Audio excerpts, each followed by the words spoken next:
People with mental illnesses are dying on our streets. More than 350,000 are in jails and prisons. Most are people whose only real crime is they got sick. Pete Early. The government must recognize the reality of mental illness and its contribution to substance abuse in order for the needs of individuals within a society to be met. Mental illness and distress exist within all societies and serves as a catalyst for substance abuse. Aldous Huxley, in his novel Brave New World, recognizes these occurrences and paints a picture of a perfect or not-so-perfect world where he presents a solution or justification of these issues. Brave New World is a novel that satirizes a utopian society where scientific advancement and efficiency are the center of focus.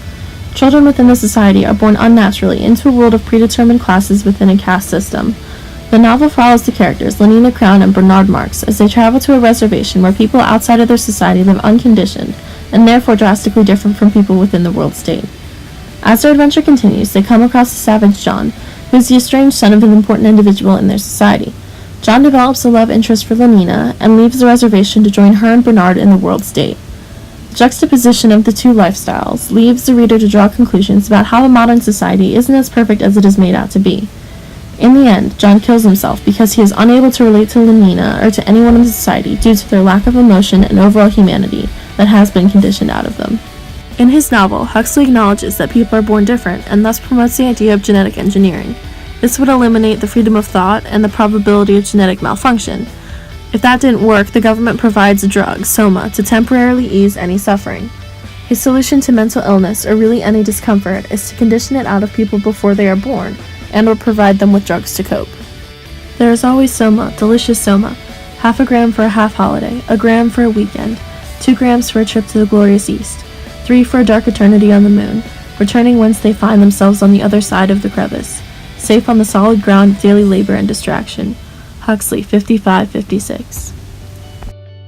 Soma enables its consumers to lose a sense of reality.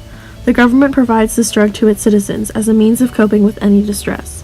This puts into place an addiction for the drug that is promoted by the government. This addiction is a form of mental illness. Instead of catering to the needs of the citizens, the government in Brave New World still strives for conformity and is willing to impose addiction on its citizens so as not to jeopardize it. Using drugs as a coping mechanism is evident in society today. Unlike in Brave New World, however, drugs are not supplied by the government, but in most circumstances illegal. A study conducted by the National Institute of Mental Health revealed that in 2014, 20.2 million adults in the U.S. had a substance use disorder, and 7.9 million had both a substance use disorder and another mental illness. Addiction in and of itself is a disorder that may very well branch from a pre-existing mental illness. To have multiple disorders is called comorbidity and makes treatment more difficult. Drugs should not be used to suppress the symptoms of mental illness because they make treating the underlying issue more difficult. To resolve the issue of how mental illness is treated, many approaches have been taken. For example, in the Society of Brave New World, the government fed into the addiction of Soma. In modern society, drug users are imprisoned or jailed. However, to get to the root of a person's illness, rehabilitation should occur. According to the National Center on Addiction and Substance Abuse, of the 2.3 million U.S. inmates, 1.5 million suffer from substance abuse addiction, and another 458,000 inmates either had histories of substance abuse, were under the influence of alcohol or other drugs at the time of committing their crimes, committed their offenses to get money to buy drugs, or were incarcerated for an alcohol or drug violation. This study puts into perspective just how much of the prison population suffers from addiction. Inmates with these disorders are not being helped by being thrown in jail.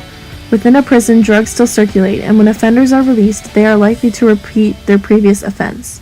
If these people were treated for their illness instead of incarcerated, they may contribute more to society by being healthy, constructive people. Although rehabilitation of mentally ill offenders has shown promising results, there are some arguments that oppose it. For example, the philosophy of rehabilitation is inconsistent with the fair and constant dispensation of justice that the United States criminal justice system strives to maintain. The argument is made that since rehabilitation seeks to keep offenders institutionalized until they are deemed rehabilitated, it makes it so sentencing is administered by need rather than offense. If all offenders were to be granted rehabilitation as opposed to incarceration, then there are no strict repercussions for committing crimes, and the criminal justice system becomes flimsy. However, this argument can be countered by providing restrictions on the rehabilitative philosophy rather than rejecting it entirely. For example, rehabilitation may not have to be an option for all detainees, but only ones with certain circumstances. These circumstances may include only drug-related offenses or the deciding of rehabilitation by jury. Mental illness will remain existent within a society. However, the way it is managed should no longer result in non-progressive incarceration, overdoses, or homelessness. America's criminal justice system isn't known for rehabilitation. I'm not sure that, as a society, we are even interested in that concept anymore. Steve Earle. Think about it. Should rehabilitation be a goal of society today?